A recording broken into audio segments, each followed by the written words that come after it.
No programa Desafios de hoje, eu quero falar um pouco sobre as eleições desse ano, mais especificamente sobre o calendário eleitoral. É um assunto que eu sempre atuei, porque no passado, eu fui vereador no passado, não atuo mais em política hoje, mas lancei, já por 2 edições, um livro chamado Manual do Candidato a Vereador. E hoje eu trouxe algumas pontuações, não tanto para os candidatos, mas sim para você, eleitor, sobre o calendário das eleições desse ano. É claro que a Justiça Eleitoral, o TRE, o TSE, vão estar toda hora na imprensa divulgando um pouquinho sobre as eleições. Mas o que é importante para você se situar? Eu trouxe aqui algumas pontuações, porque são muitos dados aqui, eu quero explicar para vocês. Esse ano a eleição, primeiro turno, dia 2 de outubro. Segundo turno, o dia 30 de outubro. Só vai para o segundo turno, no caso de candidatos a governador e presidente, caso ninguém ganhe direto no primeiro turno.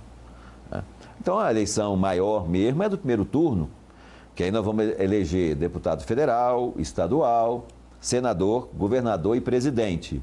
E por que eu falei nessa ordem? É porque é essa ordem que aparece na urna eletrônica. Olha bem, existe uma ordem que aparece.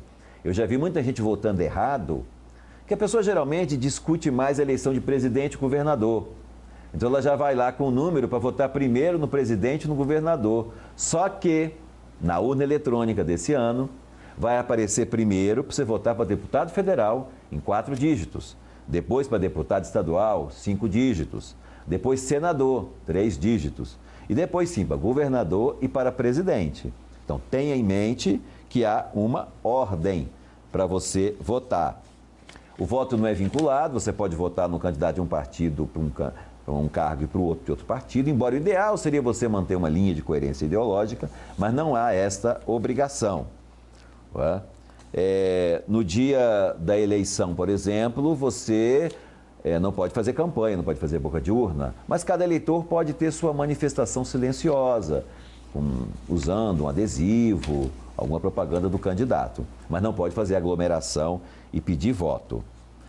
E esse tal de calendário eleitoral que eu quero explicar para vocês aqui, tem datas, é importante, algumas já foram vencidas. Por exemplo, dia 4 de maio, que já passou, foi a data para você alistar, quem não é ainda, ou transferir o título. Essa data já passou. Agora, de 5 de julho, esse prazo já começou, até 3 de agosto, vai ter a nomeação dos mesários. Então, se você for convocado para ser mesário, é importante você estar atento a isso. De 20 de julho até 5 de agosto, teremos as convenções partidárias. Cada partido vai definir seus candidatos, suas coligações. Se vai ter coligação, no caso, a coligação esse ano é só majoritária. Não temos mais coligação proporcional. Depois, dia 6 de agosto, por exemplo, não se pode mais mencionar nome de candidato em programa de rádio e TV. Atualmente já não pode mais o candidato, ou quem é pré-candidato, aparecer em programa, vamos dizer, apresentar programa. Mas a dia 6 de agosto não pode nem ser mencionado. E o dia 15 de agosto, por exemplo, é o prazo para os partidos requererem o registro dos candidatos. Então a convenção, termina o prazo de convenção, mas ninguém é candidato ainda, é candidato mesmo depois que você consegue o registro. E depois do registro há prazo de impugnação, uma série de coisas. Mas como eu falei desde o início, eu estou falando aqui de maneira simplificada. Por quê? Quem é candidato, quem é dirigente de partido político tem que buscar o calendário da Justiça Eleitoral, que está no site, e vê-lo de maneira bem detalhada. Agora, a partir do dia 16 de agosto, os partidos então podem começar as propagandas eleitorais, seja em comício, seja em distribuição de panfleto, pela internet. E isso vai até a véspera das eleições. E tem vários outros prazos aí. Olha bem, de 16 de agosto até 30 de setembro, os partidos, os candidatos, aliás, podem divulgar propaganda impressa nos jornais, propaganda paga, mas é claro que tem um limite de tamanho. O dia 18 de agosto é o último dia para pessoas mudar o lugar de voto, mas não é qualquer pessoa não. Quem, por exemplo, está em trânsito no país, para presos provisórios, militares, quem tem mobilidade reduzida.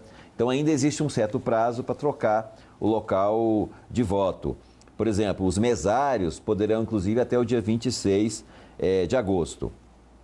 Agora tem um prazo importante, dia 15 de setembro. Nesse dia é o dia que os candidatos têm que apresentar, publicar uma prestação de contas parcial de sua campanha, do que recebeu, do que gastou. Então você que gosta de fiscalizar e quer, e é importante fiscalizar, é uma data importante para você estar acompanhando esse processo. O dia 17 de setembro começa o prazo em que o candidato não poderá ser preso, salvo em flagrante delito. Então, a partir dessa data, essa ideia do candidato não ser preso não é questão para gerar impunidade, é para as eleições serem o mais livre possível, para evitar que haja uma interferência de autoridades, do judiciário, no processo eleitoral, uma interferência excessiva, o que seria ruim para a democracia. O dia 29 de setembro é o último dia da propaganda no rádio e TV, de comícios, de debates. E o dia 1º de outubro, que é véspera da eleição, e realmente encerra totalmente a campanha. Ainda pode distribuir panfleto, pode ainda fazer caminhada e carreata, mas a cada dia que passa vai reduzindo as possibilidades de campanha eleitoral, porque a ideia é ir deixando o eleitor livre para sua decisão no dia 2 de outubro, quando será realizado o primeiro turno. Importante você dirigir a sessão, levar um documento com foto. Hoje nós temos um e-título, que é um aplicativo do TSE importante, que aí você substitui o título eleitoral. E após as 17 horas, os resultados já começam a ser divulgados.